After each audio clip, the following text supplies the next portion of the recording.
Good evening. My name is Jemima Beatrice, your host for this evening's edition of the Evening Review. Now, Namibia finds herself quite oiled with the recent finds of oil, gas, and energy, and women in particular have been urged to take up space in the sector. Now, today we're speaking to Ndapewoshali Shapwanale. She is the founding director of WOGEN, Women in Oil, Gas and Energy. She's talking about the opportunities that they're looking at and what this is about. Thank you for joining us, Ms. Shapwanale. Thank you so much for having me, Jemima. So let's jump right into it. Can you tell us more about WOGEN and its goals? Thank you very much. Well, WOGEN was founded by 7 women in the industry. We all play very significant roles in different areas of the industry. As you know, oil and gas is not, and energy is not just the engineer, it's not just the geophysicist, it's not just the scientist, but there's a lot of skills that form part of the entire sector. So we, like-minded individuals, just came together, and then we sort of answered the call by Ms. Cornelia Shilunga, who's our Deputy Minister of Mines and Energy, when she last year's Namibia International Energy Conference said that it's time for women to form an association in the oil, in the energy sector, and that's how really this was born, and this is how it came about. And just because of the recent activities in the oil and gas sector, it just seemed very opportune for us to do this. And Jemima, I must say that it's important to note that it might be the 7 of us who are the founding directors of this, but we really stand on very strong shoulders. I mean, our Petroleum Commissioner is a woman, and she's brilliant. We have Sama Shimutekeni, the convener of the Namibia International Energy Conference, who started this 10 years ago. We have the Deputy Minister of Mines and Energy. We have the Exploration Executive, Namkor Viki Sibea. So we have a lot of women who have the skills, who are doing the work already, and we rest on those shoulders as we established this network. Before we get to the next question, can you just share with us, so what exactly you are, all of you trustees are from different backgrounds. So what exactly are you doing? What exactly are the skills that you are talking about and the work that you are talking about? Yeah. Jemima, you know, I am communication stakeholder relations, and when there's activities happening in oil and gas exploration or the journey, as you know, it doesn't just start with if it's drilling, it doesn't just start with the drill bit going into the ground. Before that, you have to get the licensing, not just the technical license, but also the social license. So you have to get the permitting. So that is, it's that entire sector. You have the financing part, you have the business development part. So we all play major roles in this. We have someone from NAMCOR, we have someone from private sector, we have someone from green hydrogen, we have someone from HR background. That is the background that we are all playing, or we all come from, and then we all just gathered ourselves to have this organization. When it comes to women participation in any sector, there shouldn't be questions asked. We know exactly why it's important. But just for the sake of people knowing about WOGEN and also the oil sector, just tell us, why do you think women participation is so important at this time in particular? Thank you. The Vice President of Chevron put it so well, and he has Chevron. We really have to say thank you to them for giving us support from the get-go. Frank really put it so well in saying that it is a known factor that women, we have the skills, but we are not as represented as the male are in the oil, gas, and energy sectors. So and any society, any industry, any sector can only benefit when women are really put in meaningful, impactful leadership positions, when their participation is really meaningful and impactful. So if I look at really just being in the industry for these few years, and I look at the skills that are there, that women have, we have the skills. we are operating in the sector, but now it's to advance our activities, it's to advance our participation, it's to advance our leadership positions in the sector. Like you've said, women have been doing it for some time. Women have been in the sector, but unfortunately, they've been overlooked. Can you tell us what unique perspectives, experiences, and skills women brings to the sector? Without trying to to take away from what the men, and I must say that if I look at just even just how the announcement of the soft launch of the association, the support that we receive from our male counterparts, from our male leaders, industry leaders, you can see that they are willing to, or they also want to drive and be part of this drive for the advancement of women in the sector.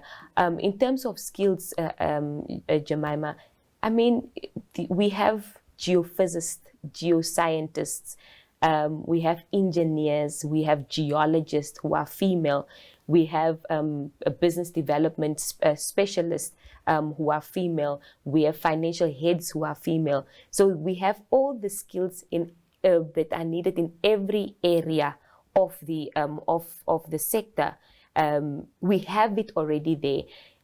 We just need, I think where WOGEN comes in is that we want to create a community. We want to create a platform. We want to create support and diversify the participation of women in the sector. To say that someone who has been, let's say, a geologist in private sector for some time can also be advanced into being the head, the chief geologist. So it's really just that they are there, but then also going back to the youngsters.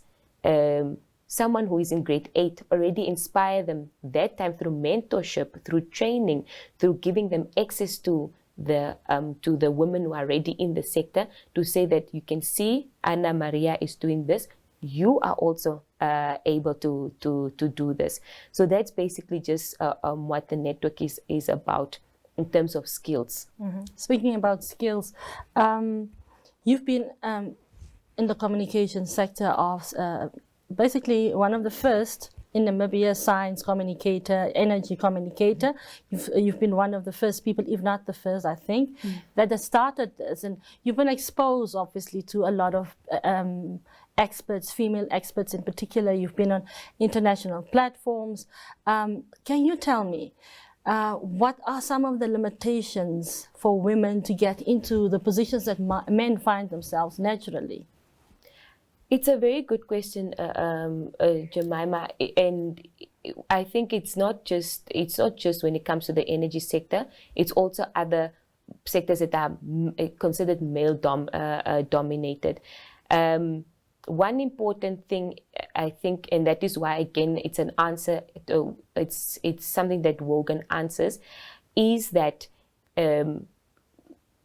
it may be difficult for women because of how the sector and the industries are set up traditionally. It may be difficult for women to have access to where they can portray their skills. I am fortunate enough to work for a company that really talks to local content in terms of who is leading the company locally must be Namibian, and I am also very lucky enough to have someone who I report to who trusts my abilities and who also knows that no, I have to elevate this person who is in a younger position than mine. So it's about creating the community. It's about creating the platform where the one group of women in the sector might be at a certain stage, but they should be able to create a platform at that stage for the ones who want to coming up against speaking to the advancement. So it's just to say that, okay, yes, you have access to this. It's this group might be finding it difficult to make it to here or have access to here to occupy these impactful leadership positions. So this is where we now have to create that community. This is where we have to create that network where we say that, okay, We are here, we have access to this, you're struggling to get into this, so let us help you. Let's be the bridge. Let's see how we can make sure that you also form part of this network or this area where you're struggling to get to.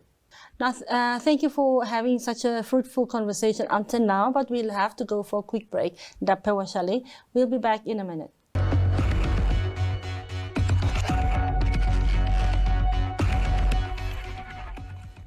Did you know you can buy a new or second-hand vehicle, such as light delivery vans, trailers, small trucks and tractors for agricultural use? The repayment period for these vehicles ranges between 5 and 10 years. Contact your nearest Agribank branch or visit our website at www.agribank.com.na for more information about this loan product. You can also visit us on Twitter, Facebook, Instagram, LinkedIn and YouTube. Agribank, your all-season bank. The next days are not a measurement of time, but the distance from here to the finish line. For the race you are running, for your kids, your career, your health, your future. Not away, but towards it. While the voice in your head reminds you it won't be easy. But by simply swinging your feet towards the floor, you've taken the first step. Grow for it with Stamino Grow. 5-in-1 supplement available at all leading pharmacies.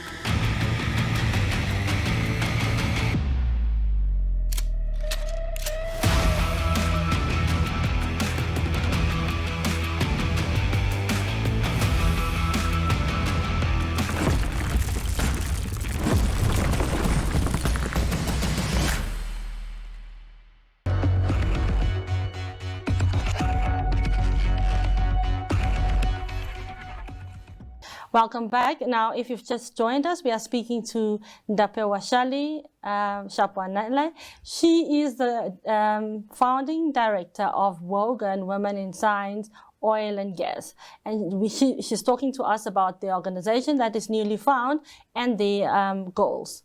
So, WOGEN, have you started with some activities, or are you planning? Can you tell us what you are planning in exactly doing that? Bridging this gap for women to get into the sector and obviously capacitating them. Yeah, thank you. We have a website, wogen.org. So you, for anybody who wants to be updated with the happenings with the network, please just every now and then check in there. For now, you can go find out about who our 7 board of directors are, as well as our patron. We just recently launched now, so it was our soft launch at the Namibia International Energy Conference. So we are very in the early stages, but I can tell you that there's a lot of work that is going into it. Again, also our social media platforms. We are on Twitter, we are on Instagram, and we are on LinkedIn. So those are the pages that can keep you updated. For now, we really want to just have the nation know about the organization. We want people to understand that as long as you are in the sector, that qualifies you, whether it is at different stages of membership, because we really want as many women to participate, as many women to be part of this. For the next upcoming activities closest to now, where we are now, Jemima, we're just focusing on informing and educating people on membership, on how to become a member, when can you sign up, and then the activities will start rolling out. Ours is not a short-term vision. Yes, of course. We are not looking at rushing into activities now for a December to say that we've done ABCD. Ours is a long-term. We want to sit 10 years down the line and be able to say that that is the WOGEN Academy that takes in learners from grade 8 to grade 12 who already have a vision of being in the oil, gas, and energy sector. Ours is a vision of wanting to see where we have academy, where you take someone who has graduated and now needs to be have to cross the bridge into the actual sector itself in terms of work, getting access to work, getting access to opportunities to engage the actual, from theory to actual activity in the sector. So you're talking about participation and membership. Can you tell us about the membership? How can people who are interested get involved with WOGEN? Yeah, all that will be communicated on our website, wogen.org. But then again, we will engage the operators, the companies, but what you can do, the first step, if you have interested, is to just identify, am I in the oil and gas sector, and oil, gas, and energy sector? That is the first step that you can just identify. If you have any queries, engage us, go on to wogen.org, pop us a message, and we'll be able to respond to any questions that is. But then again, when it comes to membership qualification for that, we really want anybody who is in the sector, is in the industry, to feel that they can participate in the network. Just for the sake of the public who may not know, you don't know, like I've been reporting on green hydrogen. I didn't know that I'm actually now turning into a science journalist, for instance. So people are doing things, they just don't know that that's where they are. Mm-hmm. Can you just share with us some of the things that we might not know? Like in terms of qualification, what is it, which are the areas, which are the types of works, the common areas that may qualify you for this? It's a very good question, Jemima, because you find yourself that someone who's maybe doing catering for an offshore rig might think that, okay, I'm in the catering business, but in actual fact, you're in the oil and gas business. Or someone who's a finance specialist, or a finance a professional for an oil company or for an energy company. You are actually in the sector. And it's good that you ask such questions, because those are also the type of questions that we want people to ask us when they visit our website, to say that I am doing A, B, C, D. Do I qualify to be a member? At what stage, at what level do I qualify to be a member? So and it's a good thing that you're asking, because yours might be different, because like you say, you report on green hydrogen, you report on oil and gas. Does that mean you qualify to be a member of a Women in Oil, Gas, and Energy? And also at what stage? So those are really also the questions that we want you to ask us, so that we make sure that we cater for everybody who is interested in being part of the network. Before we conclude, there's the local content policy that is currently available at the ministry for input. Have you, as an organization, engaged the ministry? Have you prepared some submissions? Because obviously it comes to this. Yes, not yet, Jemima, because again, I have to take you back that we were launched last week. So where opportunity arises, those are some of the activities that we definitely would also bear in mind in participating in, when we decide as a group to say that, okay, we have this position and we deem it important to communicate this decision as part of that very important document. In conclusion, in really final conclusion, is there a membership fee to be paid? What are the responsibilities if you are now, get into WOGEN? And also, yes, just answer that. I remember the other one. I really want. I wouldn't want to answer it here now, because of the different elements when it comes to membership. So I would really urge that you just keep everybody or anybody who is interested to just keep really being informed by visiting our website, and with that you'll be able to answer all those questions. What type of member can I be? Is there any a membership fee? If my company joins, does that mean I'm automatically joined as a member also? Okay. Yes. Now, really in conclusion, when is your real hard, since you have had a soft launch, when is the actual launch taking place? It will be to be announced. Okay. Yes. Thank you very much for joining us on the show, Ndapewoshali. Thank you so much, Jemima. Thank you for tuning in. Until next time.